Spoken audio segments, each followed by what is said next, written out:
Capítulo 11.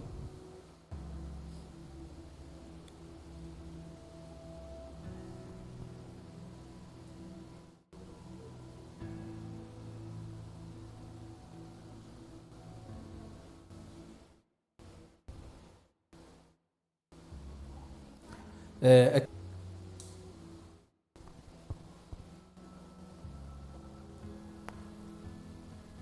Amém?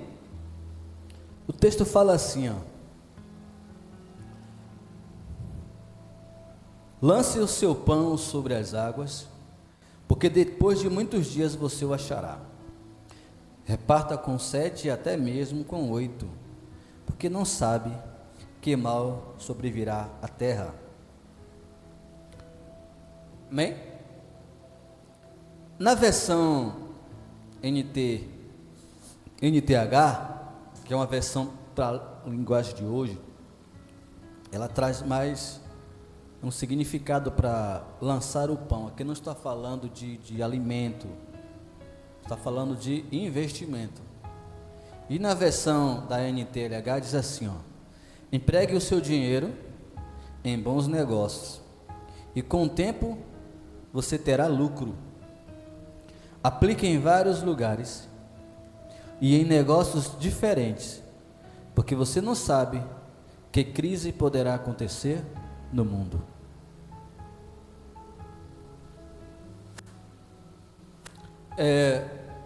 A Bíblia, ela tem respaldo para tudo. Tudo que nós precisamos está na Bíblia Sagrada. Hoje vai ser uma palavra breve, mas bem assim inteligente para aquele que quer pegar e colocar em prática. Porque o texto já começa dizendo: a conduta prudente do sábio.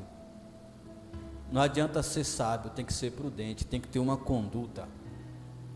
Então, o primeiro texto que nós lemos fala sobre dinheiro, sobre pão, sobre o dinheiro aqui, numa forma de sustento. Nós trabalhamos para o sustento, nós trabalhamos para poder viver aqui na terra de forma digna. Então, a forma de vivermos uma forma digna aqui, ter que poder comprar o alimento, poder pagar por uma saúde melhor, é o dinheiro.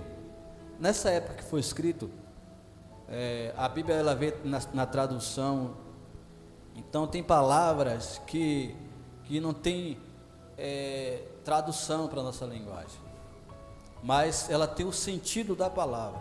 Então aqui, no texto que nós lemos, fala: lança seu pão sobre as águas, porque de muitos dias você o achará. Aqui está falando de sustento, está falando de negócio, está falando de provisão. Então essa versão NTLH, ela já traz mais uma tradução, mais fácil entendimento. A pessoa que estuda teologia, ela vai entender isso aqui, porque ela consegue entender do grego, consegue entender da tradução, e tem outras fontes que pode comprovar. Então essas Bíblias, gostam de usar as versões, porque traz um entendimento mais claro para a gente. Então o primeiro texto fala que nós devemos empregar o dinheiro em bons negócios, e com o tempo nós teremos lucro. Então a Bíblia está nos orientando que quando nós vivemos aqui, precisamos ter provisões, precisamos nos esforçar, precisamos colocar e saber aonde colocar o nosso dinheiro. A palavra de Deus nos fala que nós não devemos gastar o nosso dinheiro com aquilo que não é pão, porque nós não sabemos o que poderá acontecer no futuro. Eu estava vendo uma entrevista sobre os japoneses, que eles considerados como pão duro, mão de vaca. Mas uma japonesa estava dizendo: não, o nosso país já enfrentou diversas guerras. As mais famosas aí são a de Hiroshima e a de Nagasaki, onde os Estados Unidos lançou a bomba atômica e devastou aquele país. Então essa nação passou dificuldades após uma guerra. Imagine você estar aqui dentro de Lauro de Freitas e uma bomba explodir essa cidade. Ruínas, falta de emprego, falta de alimento. Então, até animais eles estavam comendo, animais vivos, coisa terrível. Como também a China já passou por isso. Por isso que lá come todo tipo de coisa. Então, por esse motivo, os japoneses eles são precavidos, eles não gastam seu dinheiro à toa. Eles pensam bem antes de investir qualquer coisa, em comprar qualquer coisa, não comprar nada desnecessário, porque no momento possa ser que surja outra dificuldade, eles estão preparados para se manterem por tempos que nem sabe quanto tempo levará. Então, a Bíblia já nos traz orientação sobre isso. Nós, os brasileiros, temos uma mania de pegar tudo que nós ganhamos e gastamos. Quando vem uma necessidade, nós não temos como nos manter. Então, a Bíblia está nos trazendo essa orientação. No versículo 2 fala assim, aplique-o em vários lugares, em negócio diferente, porque você não sabe que crise poderá acontecer no mundo. Então, além de você saber usar seu dinheiro, é necessário nós sabermos também aplicar esse dinheiro.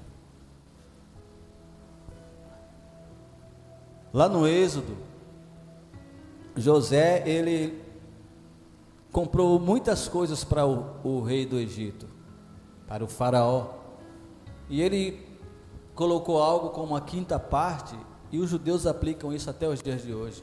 Então o judeu, ele tem dinheiro para dar esmola, eles dão oferta, eles dão o dízimo, e eles guardam a quinta parte para que eles possam comprar bacatelas, como te diz aqui. Países que estão com dificuldades financeiras, as pessoas estão vendendo empreendimentos bons e baratos, o judeu sempre tem dinheiro para comprar. Então compra barato e faz aquilo render. Então nós sabemos também que nós podemos aplicar o nosso dinheiro como cristãos, se a Bíblia está dizendo que nós podemos fazer isso, aplicar o seu dinheiro, investir em vários negócios, porque a provisão espiritual vem dos céus, a provisão humana vem dos homens. Mas se nós fizermos o que a Bíblia nos orienta, teremos o suficiente para viver. Ao versículo 3 fala: quando as nuvens ficam cheias, a chuva cai, a árvore pode cair em qualquer direção, mas no lugar em que cai, ali ficará. Quando as nuvens estão cheias, o que acontece? A água cai, né? Então, se você tem vários investimentos, se você aplica o seu dinheiro, uma hora você vai ter retorno. Mas se uma árvore cair, ali vai ficar. Não tem vida, não tem autonomia para sair daquele lugar. Então Deus está nos dizendo: seja nuvem, não seja árvore. Parece até palavra de coach, né? Mas não é, é a palavra de Deus. Precisamos aplicar o nosso dinheiro naquilo que não é pão, naquilo que é pão, não nas coisas, sabe, em bebida, em cigarros, em comilança, porque tudo é pecado. Você sabia que até a gula é um pecado? Tem gente que pega o seu dinheiro e aplica tudo em comida, trabalha para comer, pega o dinheiro, vai no restaurante, vai na lanchonete, come e acaba com tudo. Tem gente que investe seu dinheiro só em tecnologia, de coisas que não vai trazer nenhum benefício para ele. Aí o que acontece? As coisas mudam, perde o emprego, tudo sai do controle e a pessoa agora fica endividada e não consegue se manter. Então a Bíblia está dizendo para mim e você: o pouco com Deus é o quê? Muito. Tem pessoas aí que vivem com salário mínimo e vivem bem. Tem pessoas que têm 5, 6 salários mínimos e não conseguem viver bem. Está sempre endividado, está sempre precisando de socorro, de mais empréstimos, porque a pessoa que recebe o seu salário, ela consegue digerir bem o seu dinheiro.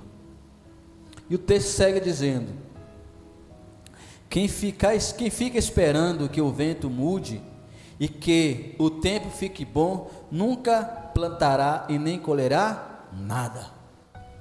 Então, o que a Bíblia está dizendo? Se você ficar, nós sabemos que há uma temporada para alguns frutos, para alguma coisa brotar, né? Porém, nós não podemos ficar esperando temporada. Podemos plantar outras coisas que dá. Tem várias coisas que nós podemos fazer,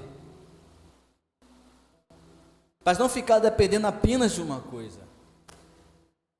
A gente pode abrir um negócio, a gente pode vender outra coisa, a gente pode, sabe, investir em algo. Nós podemos também, o pouco que nós ganhamos. Eu lembro, a minha avó, ela nunca faltou um dinheiro em casa. Porque além da aposentadoria que ela recebia, ela sempre comprava uma pipoca, comprava um salgadinho, fazia um geladinho e colocava na porta de casa e sempre vendeu aquelas coisinhas e nunca lhe faltou dinheiro em casa.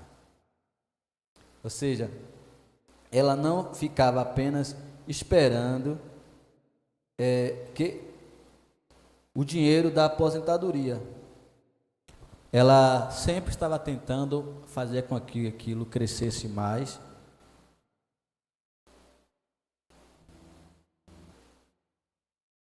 Então assim também nós devemos fazer.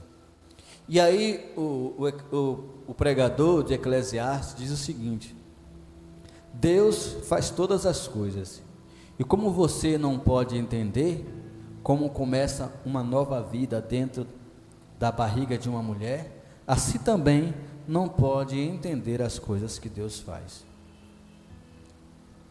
Tem gente que quer entender o que Deus vai fazer, da forma que Deus vai fazer.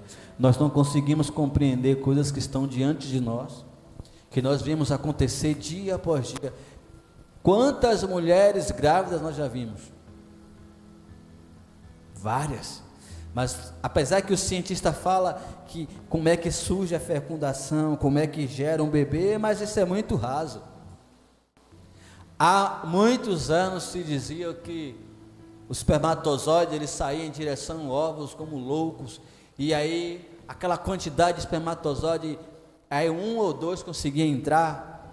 Agora recentemente os cientistas descobriram que quem escolhe quem vai entrar é o óvulo. Não era nem o mais forte, nem o que chega primeiro, que está ali. Não, quem escolhe é o óvulo. Então nós percebemos o quanto estamos rasos, não sabemos. E a Bíblia fala, vocês não conseguem compreender isso que está diante de vocês. Como é que vocês vão compreender as coisas que Deus faz? E como diz a canção, o que Deus vai fazer será perfeito como tudo que Ele faz. Nosso irmão Francisco veio compartilhar aqui uma alegria de estar com seu óculos, algo que talvez alguns dias, meses atrás fosse algo impossível. Nós não sabemos como Deus, se a gente ficasse, como é que Deus vai fazer, como é que Deus fez, e Ele está aí hoje, e veio honrar o Senhor, lendo a Bíblia, para agradecer o quanto Deus é poderoso na vida dele. Aí o versículo 6 fala: semeie de manhã e também à tarde, porque você não sabe se todas as sementes crescerão bem, e nem se crescerá melhor do que a outra. Ou seja, por que Jesus manda a gente investir em vários lugares, fazer várias coisas? Porque nós sabemos se todas aquelas sementes, se tudo que a gente plantou vai dar certo, se tudo que a gente fez vai dar certo, se aquele comércio que nós abrimos vai dar certo. Nós temos que ter várias oportunidades, várias formas de fazer as coisas. Então aqui ele está dizendo, semeie de manhã, semeie de tarde, porque você não sabe se todas as sementes crescerão, isso está nas mãos de Deus. Eu lembro que uma vez eu fui dar uma de agricultor, e eu fiz as covas para plantar milho, e eu saí jogando milho nas covas, enterrando e esperando. Se não nasceu foi nada. Eu acho que elas trouxeram assim. Aí depois meu pai me disse: você jogou muito caroço. Tem que jogar 2 ou 3, porque você nem sabe se esses 2 ou 3 vai. Se você joga um bocado, um sufoca o outro, não nasce. 2 ou 3, alguns vão morrer, outros vão nascer. Ou seja, nós não preparamos a terra, fertilizamos, arrumamos, mas quem vai dar o crescimento é o Senhor. Por isso que você não pode, você não sabe como é que Deus vai fazer, então precisa semear de várias formas. Aí ele fala: como é agradável a luz do dia, como é bom ver o sol, viva alegre durante todos os dias, todos os anos de sua vida. Mas, mesmo que você viva muitos anos, lembre-se que ficará morto durante muito mais tempo do que acontece. Tudo que acontece é ilusão ou é vaidade. Ou seja, viva alegre, planeje, faça, porque vai chegar um momento que nós iremos morrer, e o tempo que vamos passar de morto é maior do que o que vivemos aqui nessa terra. Tem um texto que fala que ali depois que morre não há obra, não há conhecimento, não há nada. Então enquanto aqui estivermos vivos, precisamos viver felizes. E qual é a felicidade do ser humano? É ter com o que se vestir, é ter com o que beber, é ter como se arrumar, é ter, sabe, o que é básico para se viver. Nós estamos falando aqui de riqueza, estamos falando de sustento. Portanto, viva alegre com o que o Senhor te deu. Viva feliz com aquilo que Ele tem a oferecer. Alegre-se por tudo que Deus tem feito na sua vida. Se hoje você está aqui, é porque a mão de Deus te alcançou. E para encerrar, versículo 9 diz assim, ó, jovem, aproveita a sua mocidade e seja feliz enquanto é moço. Olha que a Bíblia está falando de futuro, de jovens. A Bíblia diz que os jovens já venceu o maligno. Os jovens já estão prontos. Então ele diz, jovens, aproveita a mocidade e seja feliz enquanto é moço. Faça tudo o que quiser e siga o desejo do coração. Mas lembre-se de uma coisa, Deus o julgará por tudo que você fizer. E aí, Francisco?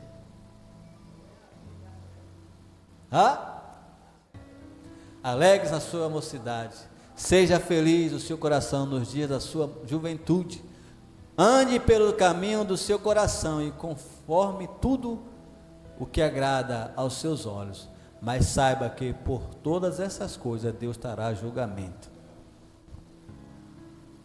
Então na juventude, que era o momento da gente arrumar a vida, se programar para o futuro, de buscar a Deus, de buscar uma família, de ter uma vida sólida. O que é que os jovens fazem? Eles vão viver a vida de acordo com o seu coração. Deus vá, faça.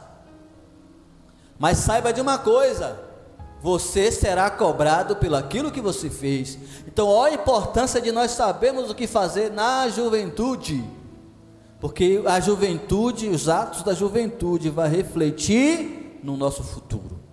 Ouvindo aí, Raquel?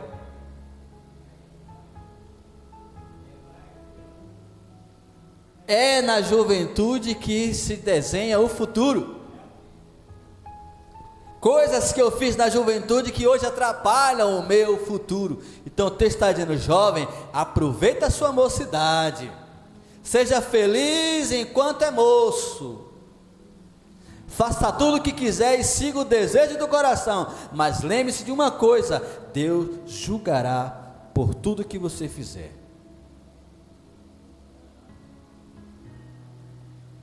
Não deixe que nada o preocupe ou faça sofrer, pois a mocidade dura pouco. Então, o que é que o pregador está dizendo aqui? Jovens, aproveitem a juventude, aproveitem a fase, é a fase de conhecimento, é a fase de viajar, é a fase de aprender, é a fase de viver as coisas boas que tem a oferecer este mundo. Mas faça isso com sabedoria, com cautela, porque diante de você haverá muitas possibilidades. E se nessa, caminhada, se você não souber viver, você será uma pessoa infeliz. Por isso que o texto fala, seja feliz, não deixe que nada o preocupe ou faça sofrer, pois a mocidade dura pouco. Raquel mesmo é uma menina preocupada, parece uma velha, mente, né? Até que ela fica, meu Deus, eu não sei, viva a vida, mas aproveite as oportunidades, porque a mocidade dura pouco. A gente fala com ela, aproveite, venha para a igreja, Aproveite, estude, sabe? Porque vai chegar um momento que é faculdade, é trabalho, é família, não vai dar para fazer muita coisa. Vai desejar, Senhor, como eu gostaria de ter um tempo para ir à casa do Senhor, para pegar e ler a Bíblia, para vir. Aproveite, que é curta, passa logo. E de fato é verdade, porque o jovem, ele começa aqui, posso botar assim, na nossa sociedade, a partir dos 18, né? Hoje é mais prematuro, hoje começa pouco antes.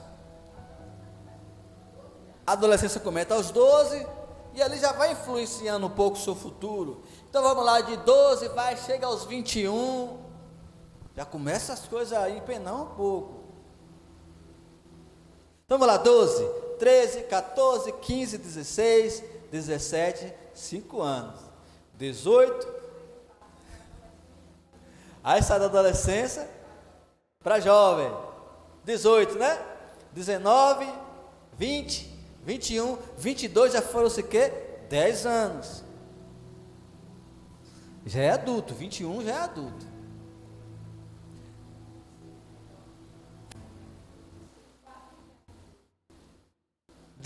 Vou botar aqui mais 5. 15 anos. E o resto da vida? Não é maior? Se não morrer antes do dia, vai chegar aos 90, 103, 80, 70, fica beirando nisso aí, porque o que passar de 70 já é lucro, diz a Bíblia. Passou de 70 é de cansaço e fadiga. Porém, estamos hoje num mundo em que nós fazemos exercícios, nós cuidamos da alimentação, né? Então às vezes dura um pouquinho mais. Tem gente aí de 70 que parece um menino novo, mas vai chegar também aos 80, 90 e aí o bicho pega. Mas foi mais tempo. Então olha as escolhas feitas na adolescência, na juventude, na mocidade, que refletirá para o resto da sua vida. Então, também não é para você viver preocupado, meu Deus, o meu futuro, e agora eu não vou fazer, e não vai acontecer, e isso, e aquilo. Não, viva feliz, mas saiba fazer as suas escolhas. Porque a mocidade dura pouco. Mas saiba de uma coisa, as escolhas agora vão refletir no futuro.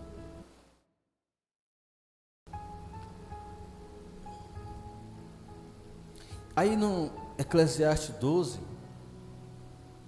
ele traz, né, cá anterior, onde nós lemos, falando, jovens, cuidado. Eu estou te trazendo aqui informações sobre finanças, sobre o futuro. Aí depois ele entra falando para quem? Para um grupo de pessoas, porque uma coisa é eu hoje com 30 e lá vai fumaças, não vou falar minha idade aqui, né, sou novo. Já passei dos 30. Entender essas coisas, né? De investir, eu já tenho uma empresa, já invisto, já. Mas o jovem, ele ainda está no processo. Então o texto está falando, ó, como é que você tem que proceder. Tem que investir, tem que pegar o seu dinheiro, do seu primeiro salário, né? Recebeu, honra ao Senhor. Traz essas ofertas, seus dízimos, honre a casa do Senhor, invista, não gaste seu dinheiro com bobagem. Aí está dizendo, agora chegar na juventude, viva a sua juventude agora, viva com cautela, porque tudo que você fizer, Deus vai requerer de sua mão. Aí depois ele vem dizendo assim, como é que você deve proceder, não é para você também viver, sabe, na corda no pescoço, angustiado, agoniado. Seja feliz, aproveite, porque vai passar logo. Tem coisas que a gente só faz na juventude. Se alguém chegar para um jovem e dizer, vamos em tal lugar, vamos. E entra e senta e pega uma moto, pega um carro, não está nem aí. Viaja o mundo inteiro, tem coragem para tudo. Coragem, força, né, Francisco? Mas quando chega na nossa idade assim, a gente pensa duas vezes, rapaz, eu vou lá nada. E como é que eu vou voltar? E se o carro quebrar na estrada? Rapaz, quem é que está lá nos esperando? Né? Será que vai dar tempo eu ir voltar para tal compromisso? A gente pensa antes, o jovem não. Bora! já é, como eles dizem, né? Monta na moto e se pica, tá nem aí. Tem coisas que só a juventude. A Bíblia fala quando um jovem se dedica às coisas do Senhor, são imbatíveis. Quando os jovens se dedicam, os maiores homens da Bíblia começaram a sua vida com Deus, jovens, Daniel, Azarias, José, Davi, todos os homens, praticamente quase os apóstolos, era a média de 16, 17, 18 anos, 20 anos, jovem, porque está com todo o gás, pode correr, os jovens correrão e não se cansarão. Mas aqui ele vai falando aqui no versículo 12, capítulo 12 de Eclesiastes, diz assim, ó, lembra do teu Criador enquanto você ainda é jovem.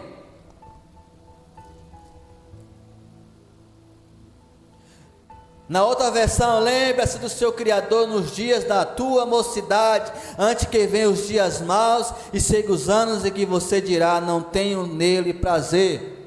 Lembra do teu Criador enquanto você ainda é jovem, antes que venham os dias maus e cheguem os anos que você dirá, não tenho mais prazer na vida. Sabe que anos são esses? A velhice. Lembra do Senhor na juventude,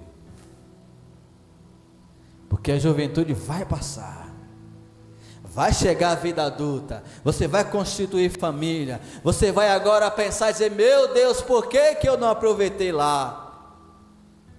Porque eu não estudei, porque eu não me preparei para um casamento, porque hoje eu estou passando essa... Aí você vai ver, não valeu a pena.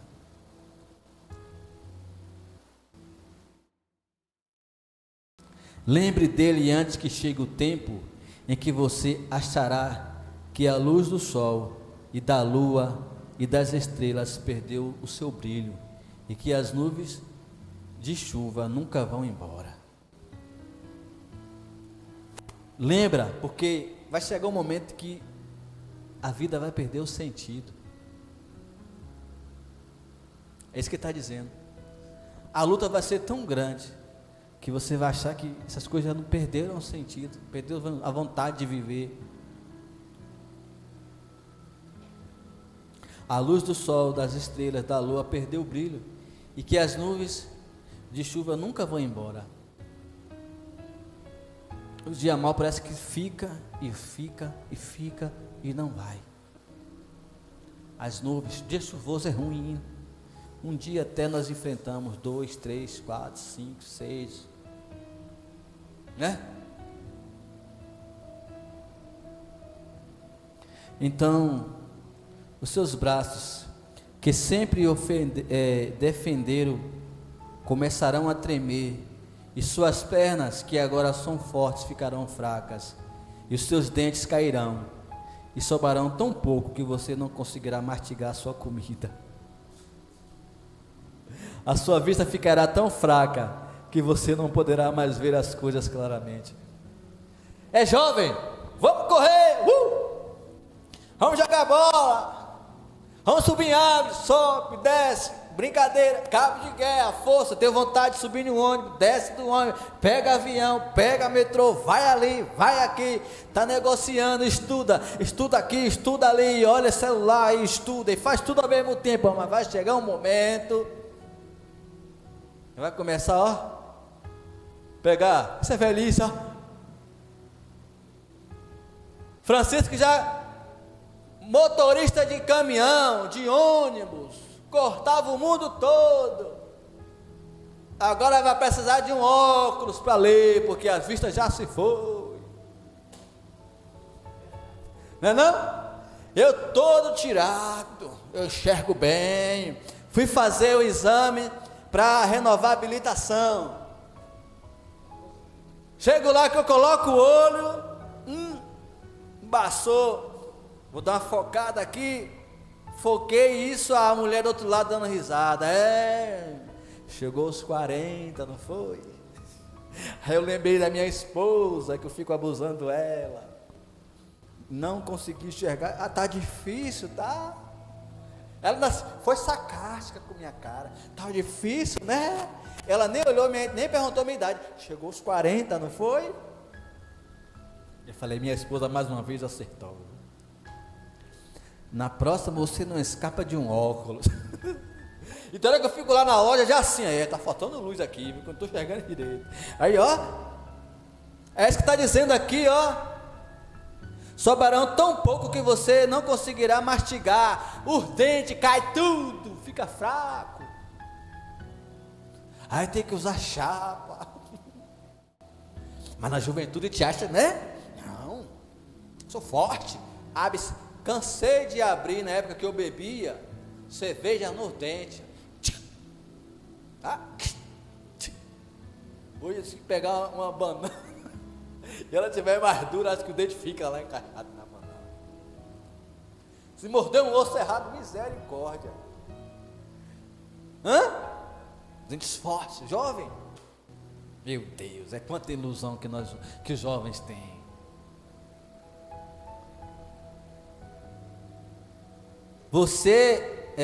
A sua vista ficará tão fraca que você não poderá mais ver as coisas claramente. Você ficará surdo e não poderá ouvir o barulho da rua. Você quase não conseguirá ouvir o moinho moendo ou a música tocando. Levantará cedo quando os passarinhos começar a cantar. Tá vendo por que vem acordar cedo? A gente vai ficando mais velho e parece que a gente dorme menos. Dorme menos. A noite é uma luta. Eu vou ter que comprar uns remédiozinhos já para começar a deitar e dormir logo. E vai acordar quando os passarinhos começar a cantar. Minha avó acorda cedo. Para fazer o quê? Nada. Mas levanta cedo. Aí não é o costume, não, é a idade chegou. Quando você terá medo, então você terá medo de ir lugares altos, e até caminhar será perigoso. Os seus cabelos ficarão brancos e você perderá o gosto pelas coisas. Afeta o paladar, afeta a estética. Cabelos brancos, hein? Eu tenho que pintar, tá feio. Vou pintar. Afeta a autoestima. Afeta, ou já perde o cabelo, já não tem mais cabelo, já perde, já fica barrigudo, e aí por aí vai, fica com medo de tudo, vai perder o gosto o paladar fica diferente, muda. Lembro que minha sogra chega, eu não como isso, eu não gosto disso, o paladar, a gente às vezes não entende, né? Fica, não, a gente não entende, é porque a idade chegou.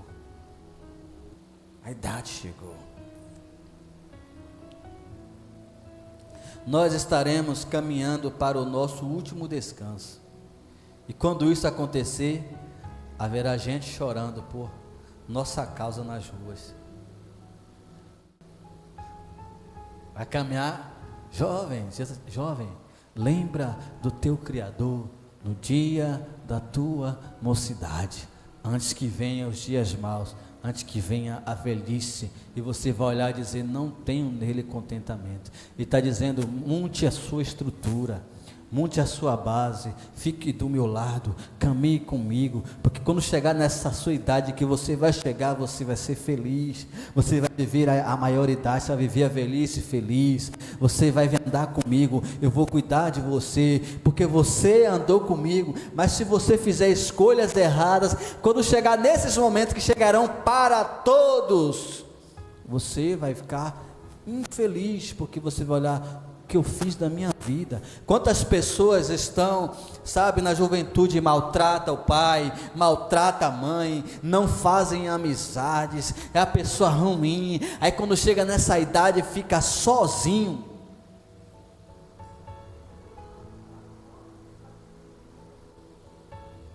Minha avó, ela disse, Deus está cuidando de mim, meu filho, e de fato, porque viveu uma vida dedicada ao Senhor. O Francisco hoje, o filho ligou, meu pai, como é que está aí? Estou feliz com o pai. A gente viu o amor que a filha dele tem por ele. Deu sorte, velho. Deu sorte que na sua juventude você investiu neles. E hoje eles te amam e estão retribuindo. Pode ter cometido outros erros, mas desse aí você acertou.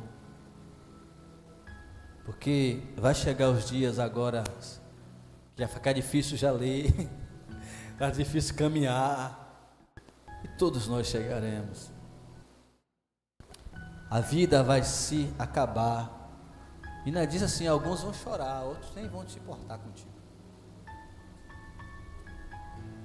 Tem gente que morre aí que nem os amigos jovens, que morrem tão cedo, que os amigos não vão do tráfico, de que foi, está lá sozinho. Cadê os amigos nessas horas? Não tem. A vida vai se acabar como uma lamparina de ouro cai e quebra, quando a sua corrente de prata arrebenta, como um pote de barro se despedaça, quando a corda do poço se parte. Então o nosso corpo voltará para o pó da terra, de onde veio, e o nosso espírito voltará para Deus, que o deu. Você viu aí? Ele dá aqui exemplos de coisas fortes: o ouro, a prata, a corda que pega uma água, coisas que a gente sabe que se você amarra uma corda em um balde para pegar água e você puxa sabendo que a água vai chegar, porque a corda que você amarrou é resistente. Se você coloca uma corrente de prata, você sabe que ela é resistente, ela não parte fácil. E às vezes nós nos apegamos à mocidade, nos apegamos à força, à juventude, mas vai chegar um momento que isso também se partirá. Aí ele diz assim, olha, então nosso corpo voltará ao pó, que foi de onde nós viemos, e o espírito volta para Deus. Que espírito é esse? Quando Deus nos fez ali no Éden, nos formou do barro, éramos um boneco inanimado. Então Cristo, Deus soprou em nós o espírito de vida, e esse espírito não é seu, é dele. Já que é seu, por que você não leva? O homem, ele pode ser inteligente como for, mas ele nunca conseguirá trazer a vida. Parou, acabou. Não há mais como reviver, porque o espírito volta para onde? Para Deus. Sem o espírito não há vida. Cristo é a vida. Então, jovens, aproveite a sua juventude com sabedoria, faça as escolhas certas, porque virá a idade avançada, virá a velhice, e você não ficará a ver navios, você não viverá triste e infeliz, porque das suas escolhas. E essa moda, essa conversa que meu corpo, as minhas regras, não, o corpo não é seu, o corpo é da terra, é do pó, ao pó, do pó veio, ao pó voltará, o corpo não é seu. O texto é bem claro. Então o nosso corpo voltará para o pó da terra, de onde veio, e o nosso espírito voltará para Deus que o deu. O corpo não é seu, o espírito não é seu. Isso é engano do diabo, é ilusão, diz o sábio, tudo é ilusão, é vaidade, tudo é vaidade.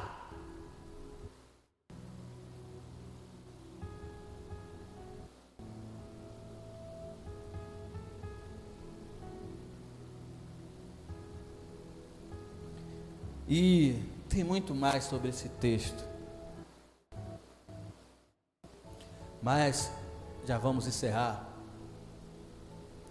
Aqui no versículo 12 do capítulo 12 de Eclesiastes, versículo 12 diz assim, ó, filho, há mais uma coisa que eu quero dizer. Os livros sempre continuarão a ser escritos. Estudar demais cansa a mente.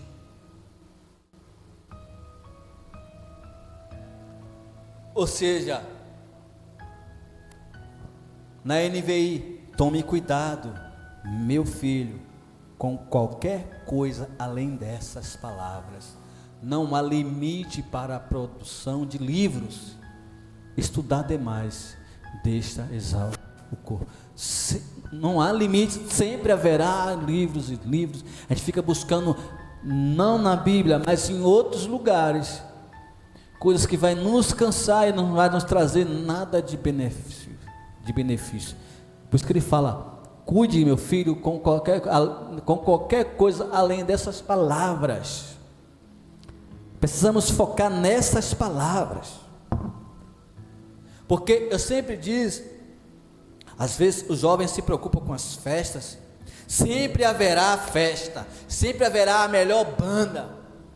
Na minha época de jovem, existiam as melhores bandas, e eu dizia: meu Deus, que nunca haverá uma banda como essa. É a harmonia do samba, é não sei o que. Passaram todas essas bandas, e hoje tem outras bandas no lugar, e os jovens, essa é a banda do momento. Sempre haverá festa.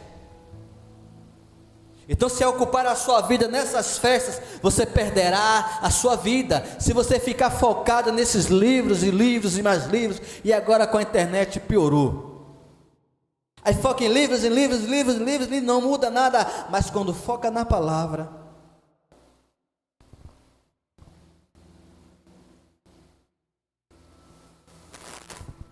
boa escolha você tem feito, Kel, e tem obedecido. Está pegando a Bíblia e fazendo o seu manancial, o seu devocional, está lendo, buscando, porque a mudança a gente nem percebe, a palavra ela vai entrando, e a senhora não vai deixar o corpo exausto, cansado, muita informação, informações inúteis. Por isso que ele fala: eu quero dizer a você, meu filho. Aí versículo 13, de tudo o que foi dito, a conclusão é esta: teme a Deus e obedeça aos seus mandamentos. Um resumo: teme a Deus e obedeça a palavra. Se você, como jovem, teme a Deus e obedece a palavra, esse é o resumo. Porque não tem como temer a Deus e fazer coisa errada. Não tem como obedecer a palavra e se dar mal. Não tem. Então, resumindo, é isso: obedeça a Deus. Obedeça. Viva a palavra, e você vai conseguir todas essas coisas.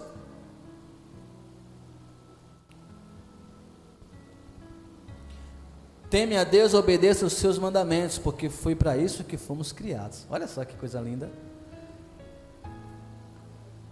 De tudo que se ouviu, aqui está a conclusão: tema a Deus e obedece os seus mandamentos, porque isso é o essencial para o homem. Essencial é a palavra. Foi para isso que nós fomos criados. O essencial. Você precisa ouvir a palavra. Eu preciso obedecer a palavra. Versículo 14. Nos tempos, nós teremos de prestar contas a Deus de tudo o que fizemos, e até aquilo que fizemos em segredo, seja bem ou seja mal. E aí?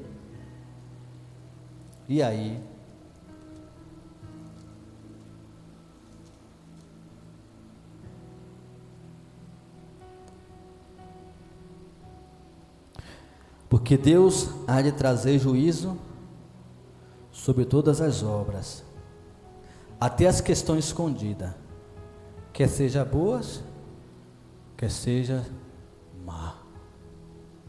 Deus trará julgamento, tudo que foi feito, até mesmo tudo que está escondido, seja bom ou seja mal. Olha como é perigoso vivermos uma vida desregrada, uma vida sem a presença de Deus. Portanto, lembramos dessas palavras. Foram palavras para mim, para você, para todos que possam ouvir. A Bíblia diz: quem tem ouvidos, ouça o que o Espírito diz à igreja. Quer viver bem, quer ter uma vida abençoada, não pense no presente, tá? Porque eu faço, aconteça. Não, pense nas suas escolhas, porque isso refletirá no seu futuro. Vamos colocar de pé.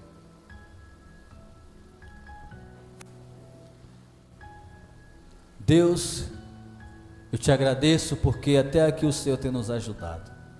Que essas palavras permaneçam em nosso coração e nele nós possamos firmar. Nessas palavras possamos nos firmar. Que a tua palavra seja nosso guia, nossa direção. E que possamos aproveitar a juventude e que possamos aproveitar todos os tempos que o Senhor nos oferece. Eu te peço agora pela juventude do nosso país, nossa cidade, pelos nossos filhos, para que eles possam em Deus ter escolhas, para que eles possam viver o melhor nessa terra. E que eles possam amanhã, na sua idade, na sua velhice, não ter do que se envergonhar através das suas escolhas. E que eles possam viver a tua vontade. Por isso, Pai, eu te entrego a vida dos meus filhos. Toma as escolhas deles em tuas mãos e que essa palavra alcance o coração deles. Seria bom se todos os jovens pudessem ouvir esta mensagem. A mensagem da cruz, a mensagem de salvação, a mensagem que transforma e que liberta. Mas que o teu Espírito alcance a cada um deles. Leva-nos em paz, em segurança, debaixo da tua potente mão. Nos dá uma semana abençoada. Que possamos viver o melhor do Senhor aqui nessa terra. Nos protege do inimigo, do mal, do homem mau, da bala perdida, tudo quanto é coisas que venha tentar nos fazer parar. Que possamos viver a quantidade de dias que o Senhor reservou para nós aqui nessa terra. Leva-nos em segurança. É o que eu te peço em nome de Jesus. Amém. Que o amor de Deus Pai e a graça do nosso Senhor Jesus, que a comunhão e a consolação do Espírito Santo recaia sobre a sua vida. E você diz: amém. Está encerrado em nome de Jesus.